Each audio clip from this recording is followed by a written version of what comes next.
All right, I am back with another video, and as you can probably tell from the title of this video, it's not really going to be about Fujifilm cameras, but instead about a camera that I'm experimenting with, a whole new system that I recently purchased and am having a lot of fun with, and that is the LUMIX S9 from Lumix and Panasonic.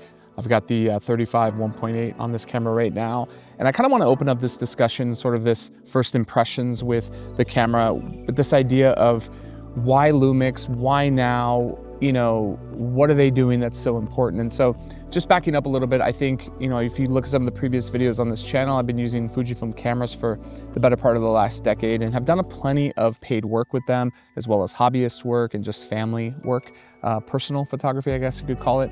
And I've shot everything from weddings to headshots to events to, I mean, you name it. I've done some professional work with those cameras at some level, whether it's the GFX 100 Mark II or what got me into the GFX system, which was the GFX 50 Mark II. Or, you know, maybe it's the XH2 or the XH2S. My wife still uses the XH2S for video. It's a fantastic camera. Despite some of these autofocus struggles we hear about, it's still an amazing camera. And I've had a long storied history with the X100 series. I've got all my photos that I've ever taken and I'm proud of on my Flickr page, so feel free to check that out in the description below. But I've got this long history with Fujifilm, and I'm not leaving them per se. This video isn't I switched to Lumix, but it's certainly a video where I want to start exploring this camera system and sort of getting back to photography, not in the fun, cool way, but getting back to photography with full frame. And I think that's where my, you know, sort of want for Fujifilm has gone. And my friend Tung, who, shout out Tung, he's been doing videos every single day for the past few years.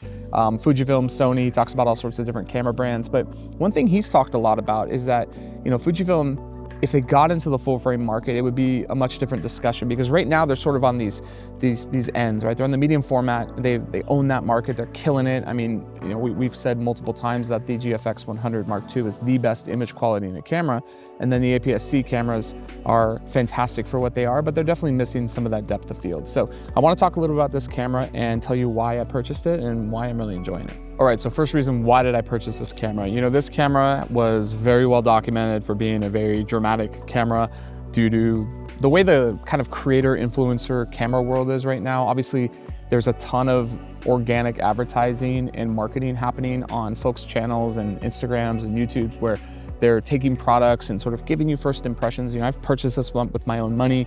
I've never actually really been sponsored by any camera brand or anything like that, or been paid to produce content. I do this for fun. I actually have 2 full-time jobs, and then I do part-time photography on the side. So I have a lot going on, and this is just a hobby for me because I'm, you know, passionate about cameras and I'm passionate about photography and videography, and I like to share that with folks. But this camera, I purchased it despite all of that conversation, because I think what Lumix is doing when it comes to not just the real-time LUTs and not just, you know, this idea of like this creator camera. I look at this camera more like maybe an X100 with a full frame sensor, maybe an XE5 if the XE5 from Fujifilm was ever produced and it had a full frame sensor. I think that this would be kind of right there.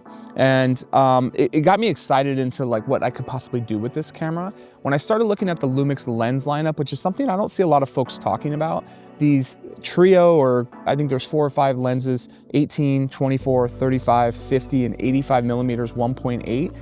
They're very small, they're very light for what they are, and the image quality is incredible. So think of these as sort of like the F2 Fujicrons.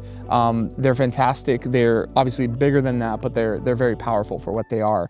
And I've been shooting pretty much exclusively with the 35 millimeter f1.8 on this S9, and I'm really enjoying it. So that's a big reason why I purchased the camera. And again, just trying to get a full frame look, not just in video, but also in photo, and then kind of deliberating, you know, what that looks like and what my next, you know, 3 years of photography looks like. Maybe I fully switch to Lumix, maybe I love it that much, or maybe it's just a hobbyist camera for me. I'm not quite sure yet, but again, that's one of the big reasons I purchased this camera. Now, all that goes without saying that yes, the real-time LUTs and sort of the LUT system on this camera is very enticing. You can see on the back of the camera here, if I can get the camera to focus, that we've got a LUT button on here, and I'm really enjoying it. I think it's fun, right? I think, you know, Fujifilm with the recipes, that's really where they blew up. That's really where that camera really found its TikTok following and Instagram following. Folks like FUJIXWEEKLY have built an entire career out of this recipe idea. And, you know, I think even Richie from FUJIXWEEKLY has built an app, and there's some monetization going on there. So it's really a fantastic like ecosystem that has been born from this idea of like, let's get straight out of camera photos that look really good and spend less time editing.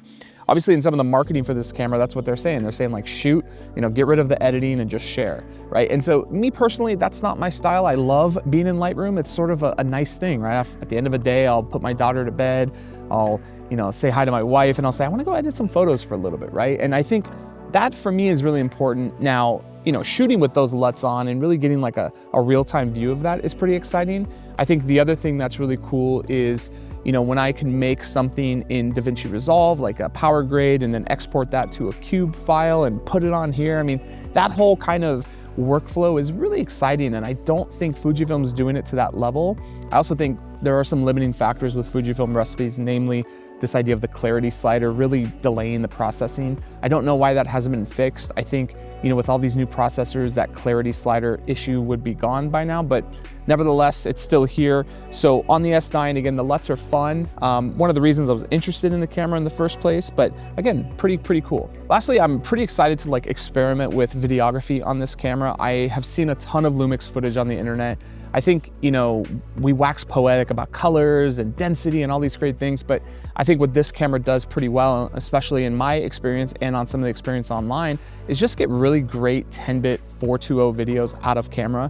Now, the difference with this camera versus like a Fujifilm X-H2, X-H2S is that, you know, Fujifilm can do 10-bit 422 ProRes internally, but again, much smaller sensor, kind of a different ball game. But even a 420 10-bit internal 4K 24, 4K 30, you know, this camera's putting out some pretty impressive results. I haven't used the open gate mode too much. In fact, I don't use the open gate on my X-H2S. I'm more of just a, hey, shoot, edit, post kind of guy. I should probably do that and learn a little bit more about what that entails.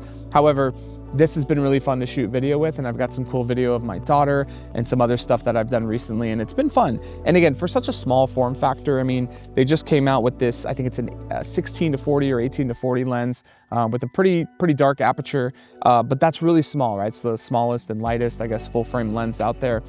And so I think there's a lot of potential here, and again, it's exciting. I'm sure they'll make an S9 Mark II in the next couple years and blow this thing out of the water, but in the meantime, I think that in the time that I've had this camera, in terms of the video, the photos, and all the different things that I enjoy about cameras, I've had a really good time.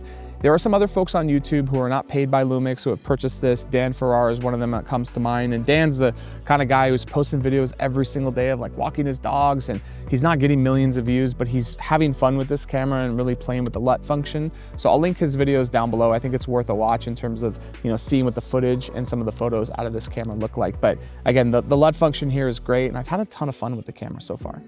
So those are some of the reasons I've purchased the camera. I want to talk a little about my disappointments with the camera and maybe some things I didn't do enough research on. I think a lot of us that enjoy cameras and watch videos on YouTube, if you're watching this video, you're likely one of these folks that will do a ton of research on a camera, make sure it's for them, and then go and purchase it. And I think for me personally, I did a bunch of research on this camera. I was really enthralled by it, and again, pretty intrigued by the camera. And one of the things I didn't really pay attention to is the weather sealing. I think maybe I'm spoiled from Fujifilm, but you know, I live here in Southern California. It's a beautiful area, and we don't deal with a ton of weather. In fact, I don't think it's rained here in a couple months. But ultimately, you know, weather sealing is a nice to have thing, and certainly I'm planning to do some traveling later this year and early next year, and I want to make sure my camera's weather sealed. And so their lenses are weather sealed, but this body unfortunately is not, and that's something that, again, I didn't pay a ton of attention to. So that's a disappointment for me. The other disappointment, and this was well documented, I did do research on this, but this camera has no EVF, right? So it's essentially just kind of this rangefinder style camera without an EVF. And, you know, funny enough, the screen on here, I feel like it's higher resolution. I might have to do some comparing on that than the Fujifilm back screens. But certainly I feel like it's just a better experience. It's a cleaner interface with the menus, which again, I could talk about, but there's definitely room for getting a better screen on here despite not having an EVF, but I think this screen is good enough. I think the other thing that disappointed me about this camera that, again, this was something I didn't do a ton of research on, but I had kind of figured, but that there is no mechanical shutter. And so for me, you know, as a photography first person, and I'm beginning to be more of a hybrid user of cameras, but as a photography first person, I like the mechanical shutter. You'll hear about people saying this all across the internet, is that when you hear that whap of a shutter on a click on a photo, it's a really cool experience. And I even made a YouTube short on here about the difference in sound for the XH2S and XH2. And obviously that's a little odd, but for me, it's something that I do miss. Now, you know, the camera sounds out of here are kind of cheesy and very, you know, camera brandy, where they sound and that's not really good for me. So I keep this camera in silent mode. And again, with not having a mechanical shutter, the feeling and the sound aside, there are some limitations to electronic shutters across any camera brand. This one, certainly, there's some rolling shutter on the video. I think it's like a 22 millisecond response time. And so those things aside, not having an EVF, not having a mechanical shutter can be a little bit frustrating. The you know, back screen here is good. I wish it was a little bit better, but having said all that, I think those are some interesting compromises to make and still makes for a very fun camera. So the last thing that again has disappointed me, and this was again another thing that's totally on me as a consumer that I didn't do enough research on, is that this hot shoe on the top is actually not hot at all. It's actually quite cold. So this hot shoe is actually just a cold shoe. You can see here there's no connectors, there's no data points there to connect to the camera. And you know, certainly buying a flash for this would be a whole nother discussion and kind of going down that route of getting TTL set up. I have a very passionate feeling about how Godox makes a different flash for each camera, and I understand that TTL technology per cameras are technically proprietary, so I understand that. But again, just not having that option is kind of disappointing. I think there are some other accessories that I'd like to have that maybe would connect to the camera, but despite that, it's definitely an unfortunate piece. Maybe making a hot shoe with an EVF accessory would have been really cool on Lumix's part, but obviously there's a reason they didn't do that. So that's been a little bit disappointing. The other thing that's been a little bit disappointing to me is not having a back scroll wheel. So right here where the thumb rest is, there is no back scroll wheel. You'll actually have to use the kind of spinning wheel here to do what you would normally do on a scroll wheel. The other thing that's a little bit disappointing is I'm very used to having like buttons on the side of the camera right here, like on Fujifilm, and I know Lumix has these on their larger bodies, but not having those things feels like a strange omission, especially at this price point. And I know this has been talked about to death, but I just think it's been a little bit interesting not having those on this camera. The other thing that was a tough thing in the beginning but was fixed quite easily was not having a grip. I'm used to having Fujifilm cameras that nowadays have decent grips, and so it doesn't have a grip on it, but I did install this kind of small rig little grip system here. I think it was $39. So again, really, really cool accessory. Shout out Small Rig. I love everything they do. I think they make some great products, especially at great price points. So those are some of the things that disappoint me about the camera, but I'd say certainly the look of the images, the look of the video is really, really impressive. Maybe I sound like a noob here, but not having a full frame camera in recent years has made me appreciate the look that comes out of this camera a lot more. My first kind of big DSLR mirrorless camera was the Sony A7, the original. I loved that camera. I had a 35 f1.8 Zeiss lens that I took with me everywhere. When I originally moved to LA from San Francisco, I went to Venice Beach and took photos. It was such a cool experience having like a full frame camera with a really bright, fast lens at my favorite focal length, which is 35 millimeters on the full frame. So, you know, all of those things aside, again, it's been a great experience with this camera so far. I'm excited to share more about this camera with you in the coming months. I actually am looking at the S5 IIX as doing a video camera, but in the meantime, I'm very excited with what I'm getting out of this camera, and hopefully you'll stick around for the ride. I'm not leaving Fujifilm anytime soon. I do have an XM5, like I said in my last video, on pre-order. I'm excited for that camera. That's gonna be definitely like a dad camera for me that I can sort of document my daughter. You know, the 18mm f2 is gonna go right on that and kind of enjoy that experience. So a lot of stuff coming soon, but I think it's a great time, and I'll end with this. I think it's a great time to be a photography or videography fan. I mean, we have so many incredible cameras, right? We've got the Sony A7C II, we've got, you know, Sony stuff. Sony's coming out with the A1 Mark II very shortly.